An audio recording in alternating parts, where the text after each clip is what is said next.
Welcome to Soulful Living. We're Doctors Phillip and Jane Mountrose, your hosts, and this show offers you timely keys and solutions for open-minded people like you to have a more joyful, meaningful, and prosperous life. And my partner, Jane, is there. Hi, everybody. Hey, an overview. We have 3 decades of experience in the fields of holistic life coaching and healing. We're also published authors, healers, trainers, directors of IAHP, the International Association of Holistic Practitioners. And we have a great show for you today on tapping into the power of the present. And we are part of the IAHP, which is part of Awakenings Institute, our nonprofit organization dedicated to creating a more loving world where the unique gifts that each individual brings are honored and nurtured. So today, tap into the power of the present and The present moment. present moment, the present or the present moment, and share this show if you like it with other people too. So Jane, Yeah. This is actually a very foundational to our work. Soulful living isn't just a superficial idea for us. It really is a way of life. And with that in mind, we want to be in our most resourceful state, and with the goal of being connected soulfully, and right. also being able to be creators of the lives that we're here to live, a life with purpose, a life with meaning, a life with growth. And what we've come to know from more than 30 years of focus on this is that our most resourceful state is actually connected when we're connected with the truth in our heart and soul. It's a state of loving presence that connects us with what's right and true for each of us individually. And I think we first learned a process for doing this. It was about 30 years ago now. And for us personally, it transformed our lives. And since then, we started working with clients and students. We do offer training programs, and it's also transformed the lives of many others, and which we've been really delighted about. I think then if you kind of look at where things usually are, unfortunately, you could say that stress, anxiety, hurry and worry, those kinds of momentums that are, it's like we're always kind of wanting to move forward, are more common states for us. And they really are out of control states when it comes to wanting to live soulfully. So if you look at the possible resolutions for it, one of the most simple ones is just settling into the simplicity of the present moment. And I think, well, if you just take a moment now, and we could maybe do a little more of it, just breathe and focus on being in your body where you are now. It's interesting, just a few nice breaths can make a huge difference. And it allows us to make that transition into a more soulful, more loving, more present state. And another thing I wanted to mention in relation to it is it doesn't have to be rocket science. You don't have to be like the best meditator in the world to be able to do this. But if you can learn to breathe and relax into the moment, it has huge benefits. I think that the main keys are, first, you have to believe you can do it. And second, you have to want to do it and prioritize it. In other words, when you notice that you're in a momentum and kind of in maybe a more stressful momentum state that really isn't benefiting you, you have to want to you have to want to change it. And it's interesting. We also associate this with seeking to be in a happier state, a happier, more loving state, which is vibrating at a level that is actually resonating with the things that you want. You want more things that will make you happy. You want more things that will create more love in the world. And we just came across in the last month or so, there's this new issue. Time magazine came out with a special edition on the science of happiness, and they do talk a lot about one of the easiest ways to become happy is to settle into the present moment. And I did want to just quote them, a quote from it. And there's all kinds of good stuff in here. I recommend it. So in there they say, paradoxically, slowing down and focusing on what is happening in front of you right now, being present instead of always having your mind on the next thing, will make you much more successful.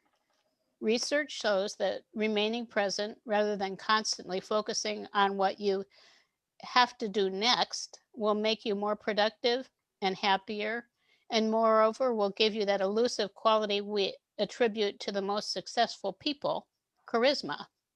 And of course, we're talking soulfulness goes a step even beyond success, although we're talking about success in a spiritual sense. And I think that what Time Magazine is saying has a lot of bearing on what we want to accomplish. Those of us who want to be more enlightened and want to really live our lives and be there for it. Sometimes I think, well, you have a choice, moment or momentum, and momentum, you're not present, you're not there for it. So you want to choose moment. Stop the momentum, be in the Yeah, moment. right. Yeah, what do you think, Philip?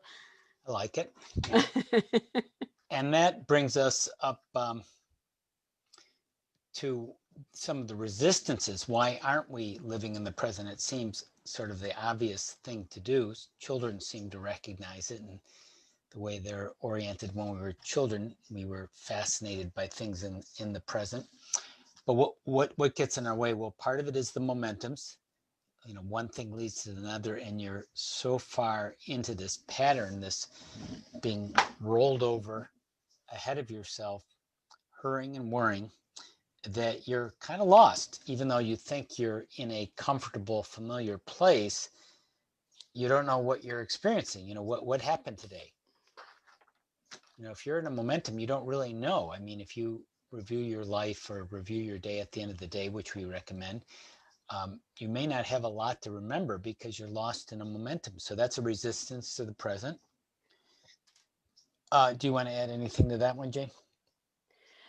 Well, I think for me, and just observing other people, that idea of being in a state of hurry and worry seems to be pretty common. And hurry, worry, and stress are considered to be normal in our society. And I think one of the things that we have to realize is that just because something is normal or accepted as being normal doesn't mean that that's right. Right. It's not normal. And if you take a holistic approach, which we do, you can easily see, I'll talk a little bit about that in a bit here, why that isn't so. But it's very important to recognize that if you're in a state of hurry and worry, you're going away from what you want. What you want spiritually for yourself and what you want to create to make a difference in the world. Right. And related to that, another resistance to being in the present right now, in this moment, is habits and routines. Now, some of those are unhealthy habits. Some of them are actually healthy habits, hygiene and so forth. But you probably have to do something a little different because you've brushed your teeth so many times, you've washed your hair so many times, you've taken a shower so many times, you kind of don't Get pay lost. attention. Right. Yeah. Because it's so common and such an ordinary experience. But as Zen awakenings, chop wood, carry water before awakening and after awakening, it's still the same. So what's the difference? The difference is paying attention, and that's a way of going. We recommend going out of patterns. What does that mean? That means doing it differently. That means while you're brushing your teeth, you're standing on one foot. And if you want to go further, you can do little twirls with your foot too. I mean, you can keep improvising, innovating exercise. It's good exercise too. Bathing, showers, I recommend doing some cold showers, at least at the end. That has a lot of health benefits. Hormesis is shocking in the system in a positive way, but it also will keep you awake in different levels, cold water, of course. So find ways to break the routine is the point of getting into the moment. Anything you wanted to add there, Jane? Well, I think when we're in those routines, a lot of times also our minds are on autopilot. And actually, we're writing a book on soulfulness right now. And Right. just doing some research on thoughts that run through our heads every day, statistically, each of us has around 50,000 to 70,000 thoughts that run through our heads in a day. And if we're not monitoring those thoughts, then they're really controlling us. So it might be stuff like, well, that wasn't really fair what happened to me yesterday, and I have to do something, so all this kind of squawking that goes on that really in the end is meaningless. And if we want to be more in the moment, whether you're taking a shower, whatever you're doing, and we can just do this right now. I suggested before taking, just start to focus on your breathing again. And notice if you shift your focus from the thoughts that are running through your head to what you're experiencing in your body, it really starts to change your state. You start to be, feel yourself more here in your body. And then taking it to a more soulful level, you can start breathing love into your heart and just being in the moment, being in control really of what's going on in your inner environment rather than letting it run on autopilot. I can feel it, for us right now being here. Right. That really, and the reward really becomes obvious pretty quickly. That the reward is that to understand that the moment is simple.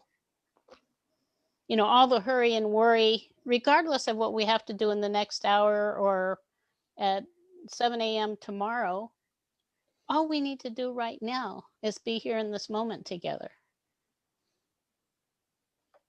And when you view the moment that way, it becomes a relief to allow yourself to be in the moment, I think. And really, also, I wanted to mention the holistic model.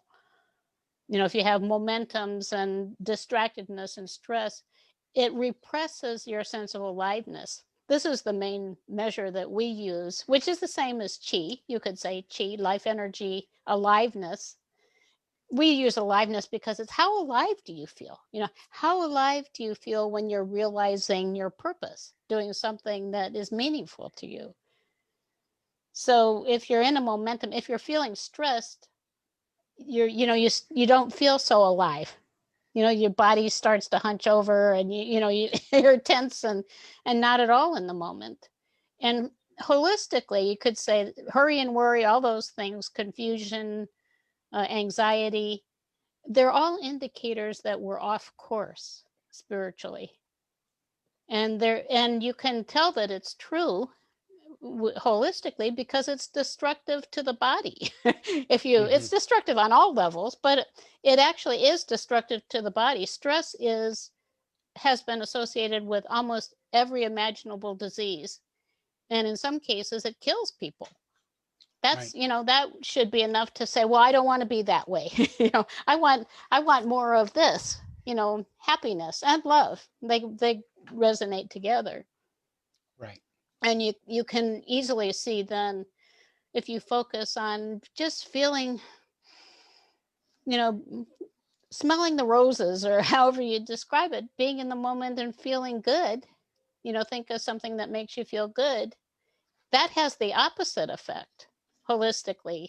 Your posture straightens up, you start feeling more alive, you start feeling also then more ideas that are resourceful to your purpose start flowing through your head. And you could say, when you're in the moment more and you're soulfully connected with that loving state in your heart, what you're doing also is allowing the resources to come, you could say, from above, from the universe to flow through you. So you are in a more resourceful state to solve problems, to enjoy life, to have good health. If you know about heart math, connecting with the love in your heart actually is great for your health. It increases longevity. They say, so many things about it. It's very good. It's the opposite. So that to me is an indicator that you're going in the right direction if you're creating more life. And I think that just to keep it simple, it doesn't have to be a big deal. You don't have to You don't have to really have a goal of wanting to change the world. Whatever your goal is, it's fine. But Right. beyond the times when you really need to do planning, the best thing you can do is focus on being in the moment, wherever you are. Right.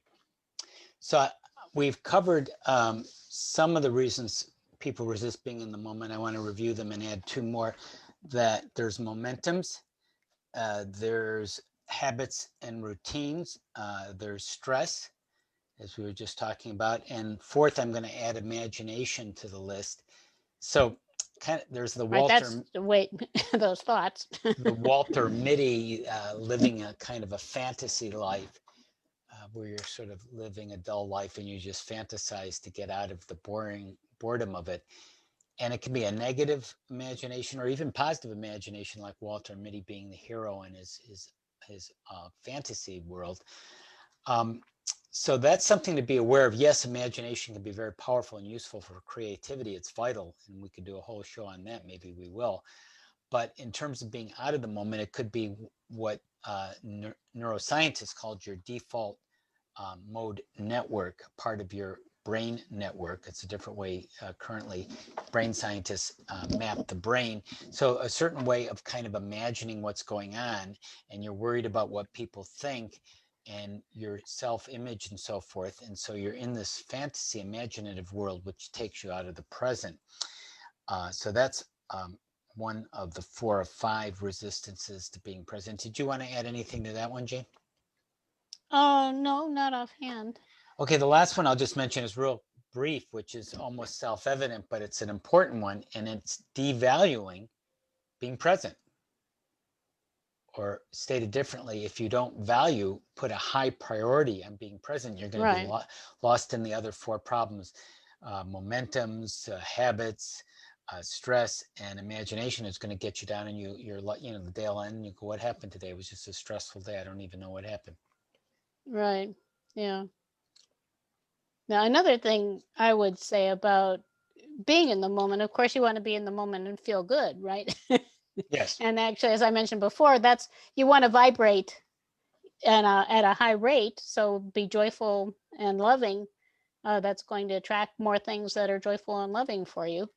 Um, I think it's important to understand that happiness, people look at happiness from 2 perspectives. One is happiness that relies on external circumstances. So it's something like I need to be distracted from this stressful reality, so I'm going to eat a piece of cake. And I for me, Right. earlier in my life, eating was my solution for everything. If I'm stressed, I ate. If I was sleepy, I ate. It was everything. Even if I was thirsty, I would have food. um and it's interesting realizing then, like, if you have the piece of chocolate cake, might be happy for like 5 minutes, maybe 10 minutes, and then when the stomach ache sets in, or the concern, like, oh no, I did that again, I didn't want to eat that, that's the end of the happiness. So what we're talking about also is a state of joy that emanates from within, that comes, actually, it emanates from your heart and soul, which is where soulfulness is. And that enlivens the spirit. It's the breeding ground for creativity. And it allows you to vibrate at a level where you can be resourceful and solve problems, which we all have. And the Right. solution, wherever the problem is in your life, the solution is going to be found when you're able to be, the best solution is going to be when you're in the present moment. Right. And harkening back to aliveness that Jane was referring to, this what makes you alive, what lifts you up, what lights you up, and that puts you in the flow. There's a lot of literature in the flow. So what engages you, what makes you happy, what are you interested in? That's good to do more of that, on a healthy level, of course. Um, it could be a sport, it could be your work, it could be a creative project, it could be your family, a relationship. Whatever it is, do more of that. Um, I know, like playing just on a physical level, tennis, if I'm in the flow, it's like you can see the ball better, you can move better, everything is more effortless, and that's another factor. Some things are challenging and take a more persevere, persistence, which I'm going to talk about. But some things are so enjoyable, even though they're challenging, you don't even know that you're putting a lot of energy into it because you're enjoying it so much. Right. Yeah, and I think that's an important point about enjoyment and understanding what makes you happy. That's another thing that's mentioned in the Time article, and it's something that we mentioned in some of our books too. We do have a report on our website. I think we can tell you the URL to get to it at the end of what we're talking about here. But we have this. It's a kind of a list of 10 powerful doses of love and happiness. Looking at doses, meaning it's kind of like a prescription for health in a way, a certain level of health. Whatever is happening, actually, if you can focus on love and happiness, it's going to make you healthier too. And there are some ideas there which are really great, but it also is something. Look within you. What makes you just feel good in the moment. Hearts make me feel good. If people who know me, I have things that say love, and I have pictures of hearts all over. I have heart earrings on, and they're just reminders to me of what I value, and they do make me happy. I have this beautiful. I share this once in a while. This beautiful selenite heart, which you can get these on Amazon, by the way. It has this particular stone also has a very high vibration. You can see it's very shiny and rainbowish. And I have this on my desk to look at. I keep things around me that make me happy. And so knowing what makes you happy is really important.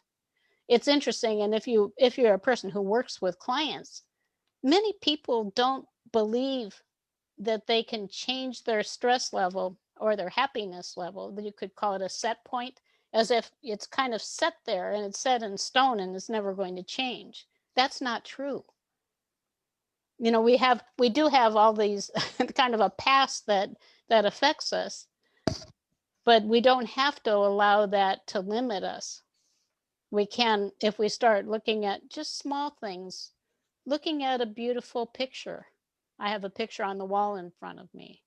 Listening to music that makes you feel good with the intention. Another thing they mentioned in the Time magazine report is that there was a study done, I think I have the information on here somewhere, where people were asked to listen to kind of happy, uplifting music over a period of 2 weeks. And they had two groups, one that was asked to listen to this upbeat music, and another one that was asked to listen to the upbeat music and focus on feeling happy. And the ones who actually focused on feeling happy and listened to the upbeat music reported that they had better results than the people who just were listening to it. So it's just like, well, if it just happens to be there, but I'm not present to it. In other words, I'm not in the moment. I'm just kind of maybe thinking of other things. That's not going to have the same effect. So it is so much as intention, just being clear on what you want for yourself and your family. If you have a family, that's a wonderful habit to instill in children, is that they can find ways to create happiness for themselves. It doesn't always have to be in activities that create happiness. It's not always a movie. It's not always, I have to do this because I want to be happy. Well, I want to be happy in this moment, just sitting in my chair. Right. Could be the small little things. That reminds me of William Blake's famous poem, the lines from Auguries of Innocence. That's kind of predictions of innocence. To see a world in a grain of sand and a heaven in a wildflower, hold infinity in the palm of your hand and eternity in an hour. And that's a wonderful kind of simple way of expanding your awareness and elevating your state through something very simple and commonplace. Mm-hmm. And that's another example of things you can do to be more in the present moment and feel happy. Read poems, have inspirational quotes that touch your heart around you. There are many, many different ways to do it. It's really about having the intention to do it and then the will to follow through. Right, right.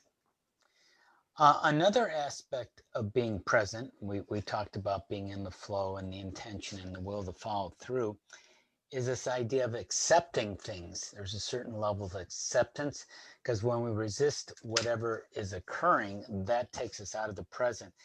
For example, we had a little accident in our car where our glove compartment or storage cabinet got stuck. In fact, I need to go to the car dealer to see if they can how to fix it, because we can't open it. So this was a little, things happen, and sometimes a lot more serious than getting your storage cabinet stuck. But you need to figure out a way to accept it. Otherwise, you obsess and ruminate, like, why did that happen? That's annoying. Why do I have to do it? So you're not being present, you're just dwelling, and it's very repetitive, kind of thinking on what you don't want and not accepting it. Just say, hey, accept what it is. I may not like it. It was unfortunate, but I need to go on and learn from it and grow from it and deal with it and enjoy my life. Right.